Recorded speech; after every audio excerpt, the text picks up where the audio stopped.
Hello दोस्तों, कैसे हो आप। मैं आशा करता हूँ आप सब बहुत अच्छे होंगे। तो गाइस, आज मैं करने वाला हूँ एपिसोड 2।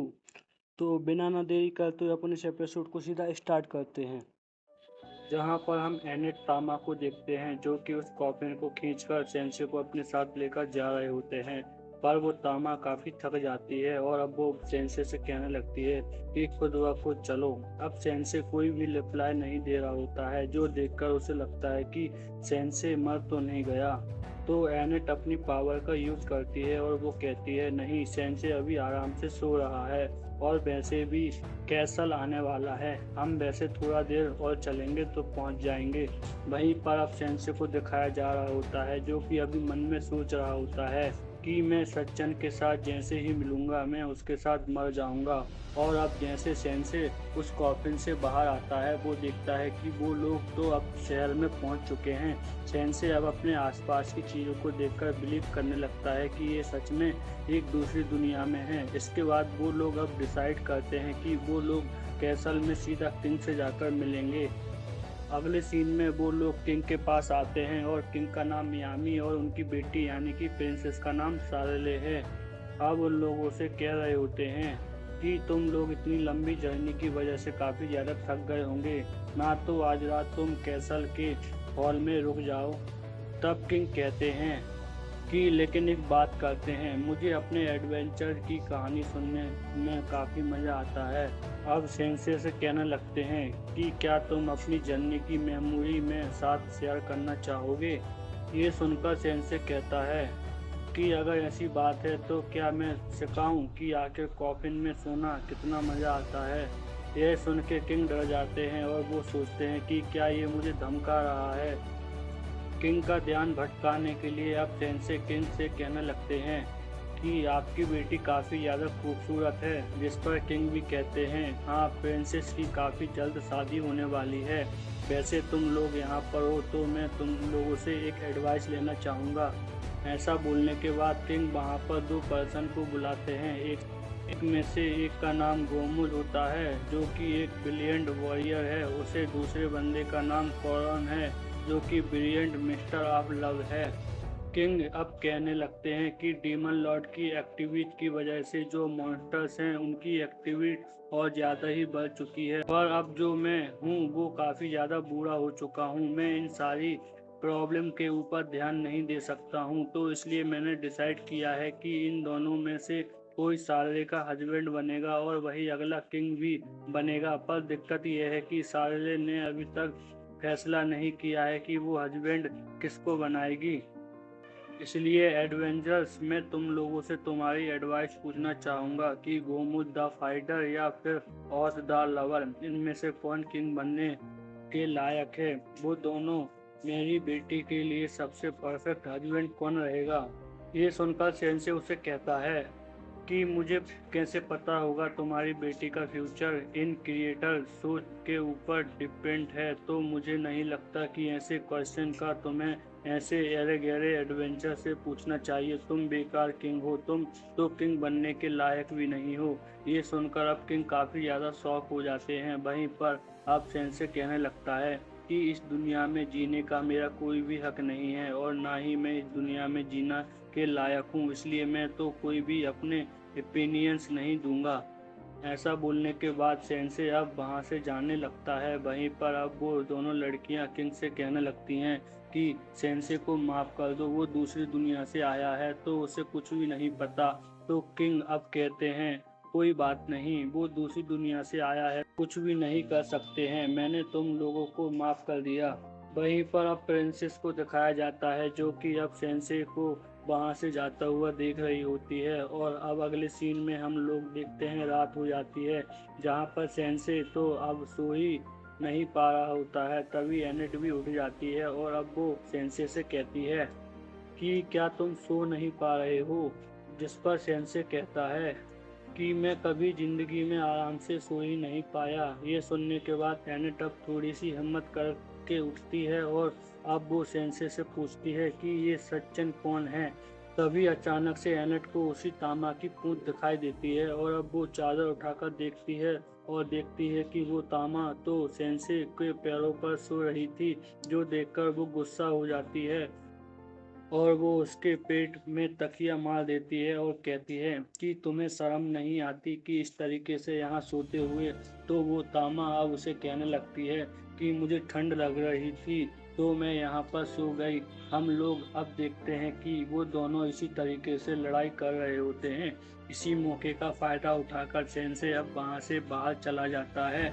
वो अब जैसे ही थोड़ा बाहर आने जाता है वो देखता है कि वहाँ पर प्रिंसेस खड़ी थी जो कि अब वहां पर लेक को देख रही थी। प्रिंसेस अब कहने लगती है कि मैं इस खूबसूरत लेक को देख रही हूँ, जिस पर सेंसे भी कहता है हाँ ये काफी खूबसूरत है, मन कर रहा है कि मैं इसी के अंदर डूब जाऊं।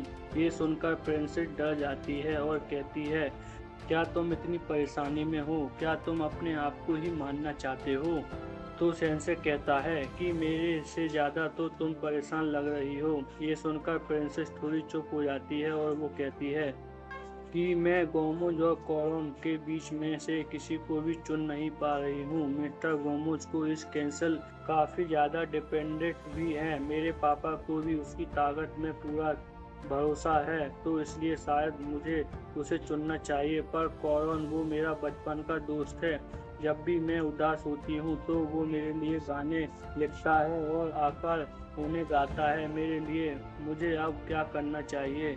यह सुनकर सेंसे अब उससे कहता है कि तुम तो बिल्कुल भी मेरे तरीके की नहीं हो। तो मैं काफ़ी दयालु लड़की हूँ जिसमें अपने पिता की काफ़ी ज़्यादा चिंता है। वहीं दूसरी तरफ जो मेरी ज़िंदगी है इसमें काफ़ी ज़्यादा परेशानियाँ हैं। मैंने काफ़ी बार मरने की कोशिश करी है जिसमें कि मेरे पिता और मेरे फैमिली को काफ़ी ज़्यादा परेशानियाँ हुई हैं, पर इन सब को बावजूद भी मैंने आज तक किसी से भी नहीं कहा कि आखिर मुझे किस तरीके से अपनी ज़िंदगी जीनी चाहिए, और ना ही मैंने किसी की बात मानी। इसी तरीके से तुम्हें भी डिसाइड करना चाहिए, तुम्हें खुद के लिए आखिर क्या करना चाहिए। तुम क्या करोगी, आखिर तुम सही में क्या करना चाहती हो, अपने आप से यह क्वेश्चन पूछो।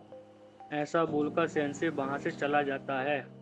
और अब अगले सीन में हम लोगों को सुबह का सीन दिखाया जाता है जहां पर किंग ने वापस से उन सभी लोगों को इकट्ठा किया और अब वह कह रहे होते हैं कि प्रिंसेस ने डिसाइड कर लिया है कि वह फाइनली वो किससे शादी करेगी। ये सुनकर एनेट कहती है कि अगर किंगडम की फ्यूचर की बात कर रही जा रही हो तो लगता है मुझे कि प्रिंसेस मिस्टर गोमुत से ही शादी करेगी। वहीं पर तामा कहती है कि मुझे तो लगता है कि जो कॉरन है वो उसके लिए बिल्कुल परफेक्ट रहेगा। इसके बाद किंग प्रिंसेस से कहने लगते हैं कि इन दोनों में से तुम अपना हस्बैंड किसको बनाती हो, उसके सामने जाकर खड़ी हो जाओ। तो प्रिंसेस भी नीचे आती है और वो कहती है कि मैंने अपने आप से खुद ही काफ़ी बार पूछा कि आखिर मुझे क्या चाहिए और फाइनली मैंने अपना डिसीजन ले लिया है। अब मैं सेंसे का हाथ पकड़ के कहती है कि मैंने डिसाइड किया है कि मैं इस पर्सन से जाकर डबल सुसाइड करूंगी। ये बात सुनने के बाद अब सभी लोग काफी ज्यादा शॉक हो जाते हैं कि आखिर ये प्रिंसेस क्या कह रही है। वहां पर इस बात को तो एनेट को भी बड़ा झटका लगता है और वो बेहोश होकर नीचे गिर जाती है। इसके बाद प्रिंसेस सेंसे से कहने लगती है कि तुमसे रात में बात करने के बाद मैंने बहुत सोचा और मुझे ये बात रियलाइज हुई कि जब भी मैं दुखी होती हूँ तो वो मेरे लिए सॉन्ग लिखता है और वो मेरे लिए गाता भी है। जब मैंने ध्यान से सोचा तो मैंने सोचा कि वो तब भी आता है जब मैं दुखी नहीं होती हूँ। वो रात में भी आके हमारे सामने गाना बजा रहा था। इससे पता लगता है कि वो अपने गाने सिर्फ हम लोगों को सुनाना चाहता है, कि वो मेरा मूड ठीक करना चाहता था। और यही बात मिस्टर गोमुज में भी उससे भी शादी नहीं कर सकती हूँ क्योंकि उसमें से बदबू आती है। ये सुनकर गोमुज भी काफी शॉक हो जाता है। वहीं पर किंग अब प्रिंसेस से कहने लगते हैं कि बेवकूफ़ मत बनो, अपने लिए एक हस्बैंड चुनो। प्रिंसेस अब गुस्सा हो जाती है और अब वो किंग से कहती है कि आप भी एक बेवकूफ़ हो, आप मेरे बिना ओपिनियन से जाने बिना मेरी शादी किसी से भी नहीं करवा सकते हो। मैंने तो शादी भी नहीं करना चाहती हूँ क्योंकि अंत में कोई भी मेरी फीलिंग्स नहीं समझा। यहाँ की सेंसे ने मेरी फीलिंग्स समझी। कोई भी पर्सन हो जिसने मेरे ओपिनियन पूछा और उनकी रिस्पेक्ट करी। ये सुनकर सेंसे कहते हैं ओह ऐसी बात है, इसलिए तुमने डिसाइड किया है कि तुम शादी नहीं करोगी और मेरे साथ डबल सुसाइड करोगी। तभी हम लोग गोमुज को देखते हैं जो कि अपना हेलमेट बाहर निकाल देते हैं और वो प्रिंसेस से कहते हैं, क्या तुमने क्या कहा, मेरे में से बदबू आती है। वो अब काफी ज्यादा गुस्से में आ जाता है और अब वो अपने ट्रू फॉर्म में आ जाता है। वो दरअसल एक बुल्प मॉन्स्टर है और वो दरअसल डीमन लॉर्ड का एक सर्वेंट है। वो अब कह रहा होता है कि मैं इस किंगडम को पाना चाहता था इसका किंग बनने के लिए, और फिर इस किंगडम को डीमन लॉर्ड को ऑफर करने वाला था, पर मुझे लगता नहीं था कि प्रिंसेस मेरे फेस को पहचान लेगी। ये सुनकर सेंसिल प्रिंसेस से कहने लगता है, क्या तुम्हें क्या तुमने इसकी ट्रू आइडेंटिटी को पहचान लिया। जिस पर प्रिंसेस कहती है, नहीं तो मैंने तो बस इतना ही कहा था कि इसमें से स्मेल आती है। ये सुनकर गोमो सब गुस्सा होता है और कहता है कि चाहे आप कुछ भी हो जाए, मुझे ये महल नहीं चाहिए, मैं बस तुम सभी लोगों को मार दूंगा। यह सब कुछ देखने के बाद तामा जाकर एनेट को उठाने की कोशिश करती है और कहती है कि ये सोने का समय नहीं है, उठ जाओ।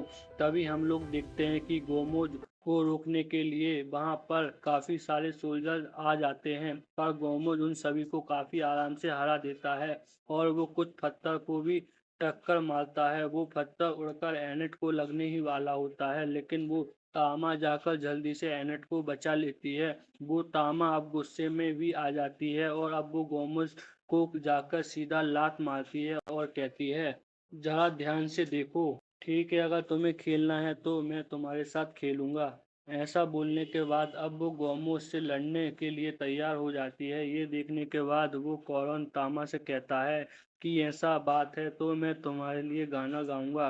तामा उसका लेवल देखकर कहती है कि तुम्हारा लेवल तो काफी ज्यादा हाई है। वो तो अब गाना गा रहा होता है, उस पर तामा को एक बफ स्किल्स दे रहा होता है, पर उसे तो कुछ भी नहीं हो रहा होता है। ये देखकर तामा कहती है कि तुम्हारी ये गाना तो बिल्कुल यूजलेस है। वहीं पर अब हम लोग देखते हैं कि गोमुज अब उस तामा के ऊपर हमला कर देता है, लेकिन वह तामा भी उसके अटैक को डॉज कर लेती है, सीधा उसके ऊपर लात मारती है, जिसके बाद उसके ऊपर काफी जोर से पंच भी मारती है। लेकिन गोमुज अब गुस्से में आ जाता है और अब उसके ऊपर अपने हॉर्न से हमला कर देता है। ये देखकर अब वो तामा थोड़ा सा पीछे हो जाती है, क्योंकि अब उसके सर पर थोड़ी सी चोट लग गई चुकी थी। वो कहती है कि इस बंदे के हॉर्न तो काफी ज्यादा हार्ड और शार्प हैं। इसके बाद अब गोमू से उसने कहने लगता है कि ये जो मेरे आयरन है हॉर्न्स है, ये तुम्हें चकनाचूर कर देंगे, क्योंकि अगले हमले में मैं अपनी पूरी ताकत लगा दूंगा। ये बात बोल ही रहा होता है, तभी सेंसे उससे कहता है कि रुकने के लिए माफी देना, पर क्या तुम पहले मुझे और प्रिंसेस को मार सकते हो। तो क्या तुम इन अपने कमाल के होन से हम लोगों को मार दोगे। ये सुनकर किंग भी शॉक हो जाते हैं। वहीं पर सेंसे अब कहने लगता है कि जो प्रिंसेस है वो अपने बेवकूफ फादर के जंगल से छूट चुकी है, और अब प्रिंसेस की पहली विश है कि वो मेरे साथ मरना चाहती है। तो क्या तुम हमारी ये विश पूरी कर सकते हो। ये सुनकर किंग और अब वो तामा काफी ज्यादा हैरान हो जाते हैं और अब वो सेंसे से कहने लगते हैं कि क्या तुम पागल हो गए हो। वहीं पर गोमोज हंसने लगता है और अब वो सेंसे से कहता है, ठीक है, अगर तुम मरना चाहते हो तो ठीक है, सबसे पहले मैं तुम्ही ही लोगों को मारूंगा और फिर उसके बाद किंग को मारूंगा, और फिर उसके बाद मैं इस किंगडम पे तबाही मचा के सभी लोगों को मार दूंगा। अच्छा आइडिया है ना। जिस पर सेंसे कहता है कि मुझे नहीं पता, तुम्हें जो करना है तुम वो करो, क्योंकि हम लोग जब मर जाएंगे तो हम लोगों को इन सब से कोई भी फर्क नहीं पड़ेगा। वहीं पर अपनी प्रिंसेस डर जाती है, तो सेंसे अब उसका हाथ और जोर से पकड़ के कहता है कि अब हम लोग की विश पूरी हो जाएगी। प्रिंसेस भी अब बहुत ज्यादा डरने लगती है। तो अब गोमोज उन लोगों के ऊपर हमला करता और कहता है कि तुम लोग अब मरोगे। इन लोगों को बचाने के लिए किंग और तामा आगे तो आते हैं, पर वो टाइम पर पहुंच नहीं पाते हैं। गोमोज अब उन लोगों को हिट करने वाला होता है, पर तभी प्रिंसेस सोचती है कि नहीं, मैं नहीं मर सकती हूँ। वो अब कहती है कि मैं नहीं मर सकती हूँ, मैं जीना चाहती हूँ और इस किंगडम के लोगों को प्रोटेक्ट करना चाहती हूँ। ये सुनकर सेंसे खुश हो जाता है और अब वो उससे कहता है, तो ये है वो चीज जो कि तुम सही में चाहती हो, तुम सही में काफी दयालु हो, मुझे पता था। ऐसा बोलने के बाद वो उसे धक्का मार देता है और कहता है कि तुम मेरी पार्टनर नहीं बन सकती हो, तो मैंने शायद मरने के लायक नहीं हो। वहीं पर अब हम लोग देखते हैं कि गोमोज होता है वो अब सेंसे को हिट करने ही वाला होता है, जिससे प्रिंसेस रोकने की कोशिश कर रही होती है, पर तभी वहां पर एनेट आ जाती है और वो अपनी पावर का यूज करके सेंसे के सामने एक बैरियर लगा देती है। और अब वो सेंसे से कहने लगती है कि जब तक मैं तुम्हारे साथ हूँ मैं तुम्हें मरने नहीं दूंगी। हम लोग अब देखते हैं कि एनेट इतनी ज्यादा ताकतवर होती है जिसकी वजह से गोमोज के जो हॉर्न्स होते हैं वो टूट जाते हैं, जो देखकर तामा भी शॉक हो जाती है, जो देखकर तामा भी उसकी तारीफ करती है। और अब वो सीधा जाकर गोमोज के ऊपर काफी जोर से हमला करती है, जिस पर गोमोज होता है वो वहां से कैसल के दीवालों के तोड़ता हुआ सीधा पानी के अंदर जाकर गिर जाता है। ये सब कुछ होने के बाद वो तामा होती है वह एनिट से कहती है कि तुमने मुझे बचाया इसके लिए शुक्रिया। तो एनिट भी हंसती हुई कहती है, नहीं तुमने मुझे बचाया। ये सब कुछ देखकर वहां पर कौरन आ जाता है और कहता है, अब मैं तुम्हारे लिए गाने बजाऊंगा। दूसरी तरफ अब हम लोग किंग को दिखाया जाता है जो कि किसी तरह प्रिंसेस के पास आते हैं और अब वो उससे माफी मांगते हैं और कहते हैं, माफ कर दो, मैं तुम्हारी फीलिंग्स को समझ नहीं पाया, राजा बनने के लायक नहीं हूँ और ना ही तुम्हारा पिता बनने के लायक नहीं हूँ। मैं तुमसे भीख मांगता हूँ, प्लीज अपने इस बेवकूफ पिता को माफ कर दो। तब प्रिंसेस भी अपने पिता को माफ कर देती है और कहती है कि अब से हम लोग आपस में बात करके और आगे हम लोग हमारी और किंगडम की बात करेंगे। तो किंग भी अब उससे खुश हो जाते हैं और कहते हैं, हाँ बिल्कुल। ऐसा बोलने के बाद अब वो दोनों आपस में गले लगते हैं और अब वो काफी ज्यादा खुश हो जाते हैं।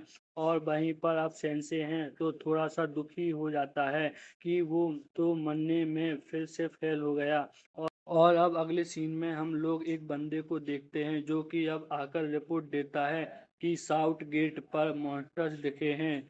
जोश उनका सरले कहती है कि अगर ऐसी बात है तो जल्दी से लायर गार्ड्स को वहां पर भेजो, उन सभी लोगों को खत्म करने के लिए। वो भी अभी के अभी हम लोग किंगडम को प्रोटेक्ट कर रहे हैं, तो मुझे तुम सभी लोगों पर भरोसा है। जिस पर सभी लोग भी कहते हैं, हाँ हम लोग वैसे करेंगे जैसा आप कहोगे। हम लोग को पता चलता है कि जो प्रिंसेस है वो अब रानी बन चुकी है। दोस्तों अब इन्हीं लोगों को दिखाया जाता है जो कि अब सेंसे से खींच कर लेकर जा रहे होते हैं। वहीं पे तामा कह रही होती है कि सार्ले ने तो 16 साल की उम्र में ही इतना बड़ा डिसीजन ले लिया है कि वो रानी बन गई है, क्या वो ठीक रहेगी? इस पर सेंसे कहता है कि वो डिसीजन प्रिंसेस ने खुद ही लिया है, तो हम लोगों को चिंता करने की कोई भी जरूरत नहीं है। और वैसे भी मरती हुई लड़कियां काफी ज्यादा खूबसूरत होती हैं, पर वो लड़कियां भी काफी खूबसूरत होती हैं जो कि अपने खुद के पैरों पर